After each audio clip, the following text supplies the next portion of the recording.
चौकीदार नियुक्त किए। जो पैसा जुर्माने से इकट्ठा होता उसे इन वन चौकीदारों को वेतन के तौर पर दे दिया जाता। हालांकि ये पैसा बहुत कम था, इसके बावजूद भी वन सेवकों ने इस काम को अपना समझकर किया। हमारे गांव ने ये वन सुरक्षा समिति अपने गांव की तरफ से डिटेल है, न कि कोई रजिस्ट्रार तो ये है नहीं। हम अपने गांव में जो जंगल है इसको बचाने के लिए ये समिति हमने बनाई है कि वन सुरक्षा समिति का काम है।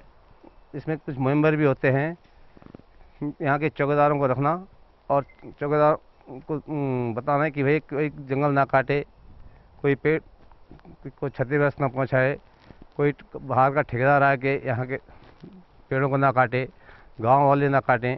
तो इसके लिए 2 चौकीदार हमने नियुक्त किए हुए हैं। वन संरक्षण के इस काम में सबसे ज्यादा ध्यान बचे हुए पेड़ों की रक्षा करना था। जंगल जैसे थे उन्हें उसी हाल में छोड़ दिया गया, सिर्फ उनकी रखवाली की गई और उसे फिर से पनपने दिया गया। गांव वालों ने आग से भी जंगलों की रक्षा की। गांव के लोग अपने खेतों की तरह ही जंगल की देखभाल करने लगे। ये मेहनत धीरे धीरे रंग लाने लगी।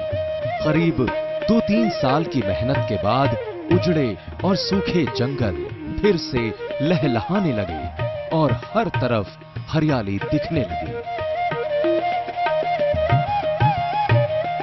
जो काम सरकार और वन विभाग नहीं कर पाया, वो स्थानीय लोगों ने कर दिखाया। उन्होंने पहाड़ पर उजड़ और सूख चुके जंगलों को फिर से हरा भरा कर दिखाया। जंगलों के हरे भरे होने से पानी का संरक्षण भी होने लगा। आज इस इलाके में पानी की समस्या लगभग खत्म हो चुकी है। जड़धर गांव के लोगों ने आपसी समझ, एकता और मेहनत से उजड़ रहे वनों को एक नया जीवन दिया और इस काम में उल्लेखनीय भूमिका निभाई विजय जड़धारी ने। पहले तो हमें ज्ञान नहीं था कि जंगल बचाने से क्या होता है। ऐसा ज्ञान नहीं था ना, तो हम जड़धारी जी के साथ मिले तो इन्होंने बोला कि जंगल बचाओ, अपना जंगल अपना काम आएगा, ये चारा होगा गाय भैंसों के लिए, हमारे लिए हवा पानी होगा, इसलिए अपना जंगल बचाओ। तो हम उनके साथ जड़धारी जी के साथ जुड़े। तो हमने जंगल, जब हमारा जंगल ऐसा खाली हो गया था, कुछ नहीं था जंगल में, खाली हो गया था। 25-30 साल पहले की बात है। मैं तब से इनके साथ जुड़ी हूँ। खेत खलिहान, बीज भंडार और पारंपरिक बीजों की वजह से इस क्षेत्र में जैव विविधता फिर से लौट आई। पहाड़ों पर हरियाली लौट आने के बाद विजय जड़धारी और इलाके के लोगों का सारा ध्यान अब अपनी खेती बचाने पर है। समय के चक्र के साथ लुप्त होती जा रही पहाड़ी संस्कृति की प्रतीक बारहनाजा खेती को इस जड़धर गांव के लोगों ने फिर से संजीवनी दी। बारहनाजा शब्द किसी शब्दकोश में ढूंढने से नहीं मिलेगा। ये शब्द अभी कृषि वैज्ञानिकों के मानस में भी प्रवेश नहीं कर पाया है, लेकिन पारंपरिक कृषि विज्ञान के पारखी उत्तराखंड के किसान पीढ़ियों से इसे जानते और समझते हैं। बारहनाजा का शाब्दिक अर्थ है 12 अनाज, लेकिन इसमें सिर्फ अनाज नहीं है, बल्कि दलहन, तिलहन, शाक भाजी, मसाले और रेशा भी शामिल है।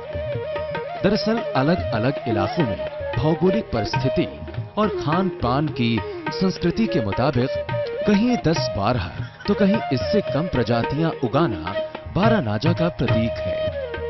चूंकि पहाड़ों पर ज्यादातर जमीन असिंचित होती है, लिहाजा इन असिंचित जमीन में विविधता युक्त बारहनाजा, धन, दलहन, तिलहन, मसाले और साग सब्जियों की खेती होती है।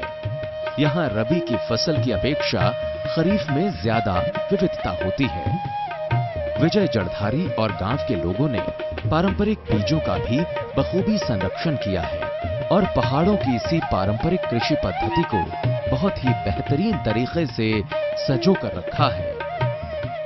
आज हालात ये हैं कि अब यहाँ पहाड़ों पर हर तरफ हरियाली है। पारंपरिक जैविक खेती की अच्छी पैदावार होती है, पशुपालन भी होता है।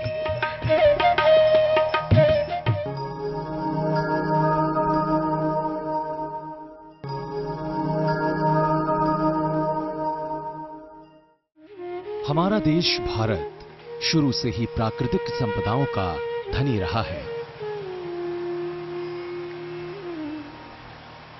यहां जल, जंगल, पहाड़ और खनिज का विशाल भंडार मौजूद है। जंगल के मामले में भारत विश्व के शीर्ष 10 देशों में शामिल है। जंगल हमारे देश की कुल जमीन के 24% हिस्से पर छाए हुए हैं। संयुक्त राष्ट्र की फूड एंड एग्रीकल्चर ऑर्गेनाइजेशन के साल 2010 के सर्वे के मुताबिक भारत में 68 मिलियन हेक्टेयर जंगल क्षेत्र है। ये तो नए आंकड़े हैं, लेकिन कुछ दशक पहले तक हमारा जंगल क्षेत्र इससे भी काफी बड़ा था। आजादी के बाद बढ़ती आबादी और 90 के उदारीकरण ने जंगलों को अपने आगोश में लेना शुरू कर दिया।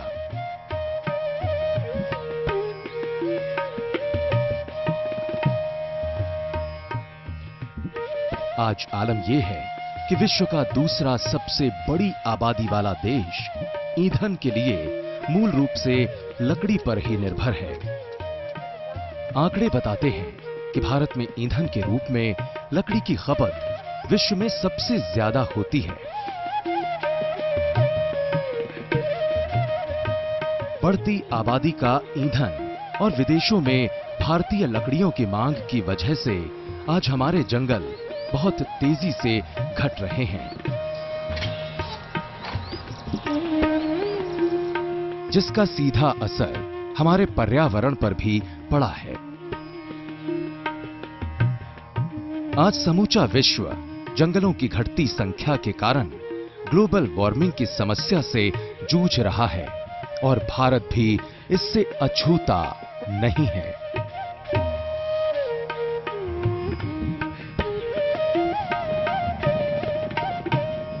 इस अप्राकृतिक घटना को रोकने के लिए सरकार और कई गैर सरकारी संगठन आज जंगलों को बचाने पर जोर दे रहे हैं। भारत सरकार का पर्यावरण मंत्रालय जंगलों को बचाने के साथ साथ नए जंगलों को लगाने पर भी जोर दे रहा है। जंगलों का ये जीवन दान यहाँ के लोगों के लिए फिर से एक बार वरदान साबित हो रहा है। 2 दशक से भी ज्यादा लंबी मेहनत का नतीजा ये रहा कि खत्म हो चुके जंगल आज हरियाली के पहाड़ में तब्दील हो चुके हैं। आज हालात ये हैं कि अब यहाँ पहाड़ों पर हर तरफ हरियाली है। पारंपरिक जैविक खेती की अच्छी पैदावार होती है, पशुपालन भी होता है और अब ये इलाका जैविक विविधता की एक मिसाल बन चुका है। जो हरित क्रांति के बीज आए, तो हरित क्रांति के बीजों में एक तरह से जादुई बीज हैं।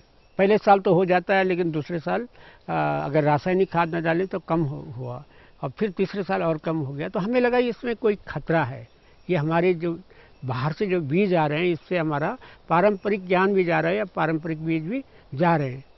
तो लिहाजा बुजुर्गों के साथ बैठ के हम लोगों ने मीटिंग की और बुजुर्गों ने जब नाम गिनाए कि यहाँ तो कई तरह के बीज होते थे, तो हमने पुराने बीजों की तलाश शुरू की और पुराने बीज उन क्षेत्रों में हमको मिले जहाँ आज का कृषि विज्ञान नहीं पहुँचा था, जहाँ साइंटिस्ट नहीं पहुँचा था।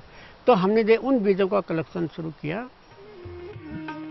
जड़धर गांव के इस सजग किसान विजय जड़धारी को कई राष्ट्रीय और अंतर्राष्ट्रीय पुरस्कारों से भी सम्मानित किया जा चुका है। भारत सरकार के पर्यावरण, वन एवं जलवायु परिवर्तन मंत्रालय द्वारा दिया गया पुरस्कार भी शामिल है। इन लोगों ने जो कर दिखाया है वो सराहनीय होने के साथ साथ अनुकरण योग्य भी है। भारत के जंगलों में विश्व का 12वां सबसे बड़ा जैव विविधता का क्षेत्र है। यहाँ के जंगलों में हजारों अलग प्रकार के वनस्पति, तकरीबन 47,000 पौधे, 2500 प्रकार की मछलियां 90,000 प्रकार के पशु, हजारों अलग अलग तरह के पक्षी और अन्य दूसरे जीव जंतु पाए जाते हैं।